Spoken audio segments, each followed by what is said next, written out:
بنگلہ دیش پاکستان کو تاریخی وائٹ واش کرنے کے قریب پہنچ گیا۔ دوسری اننگز میں پاکستانی بالرز صرف 4 وکٹیں حاصل کرنے میں کامیاب۔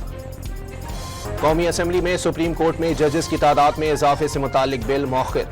بیرسٹر دانیال چودھری نے بل پیش کیا، اپوزیشن نے بل پر احتجاج کیا۔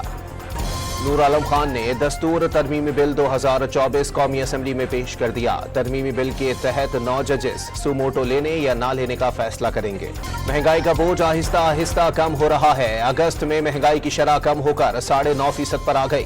اخراجات کم کرنے کی کوشش کو تیز کرنا ہوگا، وزیر اعظم کا کابینہ اجلاس سے خطاب۔ نائب وزیر اعظم اسحاق ڈار کا امریکی سفیر ڈونلڈ بلوم سے 2 طرفہ تعلقات، معاشی شعبوں میں تعاون، انسدادی دہشت گردی اور علاقائی تعاون پر تبادلہ خیال۔ 9 مئی مقدمات میں ممکنہ فوجی ٹرائل کے خلاف بانی پی ٹی آئی کی اسلام آباد ہائی کورٹ میں درخواست۔ رجسٹرار آفس نے اعتراضات عائد کر دیے۔ کسی کی منت اور ترلے کی ضرورت نہیں، 9 مئی کی فوٹیج منظر عام پر لائی جائے، دودھ کا دودھ اور پانی کا پانی ہو جائے گا، عمر ایوب کا مطالبہ۔ ایف پی آر کو پرچون فروشوں کو ٹیکس نیٹ میں لانے کے لیے مشکلات کا سامنا، تاجر دوست اسکیم کے لیے تاجروں سے متبادل تجاویز طلب کر لیں، آج مذاکرات ہوں گے۔ بارش کے بعد زیارت میں پیچی ڈیم کا اسپل وے کھول دیا گیا۔ قلعہ سیف اللہ میں کلاؤڈ برسٹ، طوفانی بارش نے تباہی مچا دی، سیلابی صورتحال، راستے بند ہو گئے۔ لاہور کے مختلف علاقوں میں رات گئے موسلادھار بارش، آج بھی بارش کی پیش گوئی، اربن فلڈنگ کے خدشات۔ پاک پتن اور ننکانہ صاحب سمیت پنجاب کے متعدد شہروں میں بھی بادل برس پڑے۔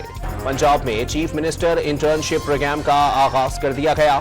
نوجوانوں کو اسکلز ڈیولپمنٹ فنڈ سے آئی ٹی اسکلز اور آن جاب ٹریننگ دی جائے گی۔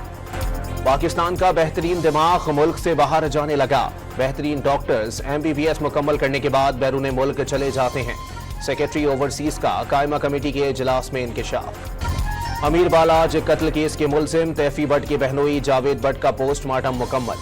مقتول کے قتل میں 30 بور پستول استعمال کیا گیا، پیٹ اور سینے میں 5 گولیاں لگیں۔ بیوی کی نازیبا تصاویر شیئر کرنے اور بلیک میل کرنے کا کیس، کراچی کی مقامی عدالت نے ملزم کو 9 سال قید کی سزا سنا دی، 90,000 روپے جرمانہ بھی عائد۔ اور PWD کی بندش کے خلاف ملازمین کا بچوں کے ہمراہ احتجاج، اسلام آباد پریس کلب کی جانب مارچ شروع کر دیا گیا۔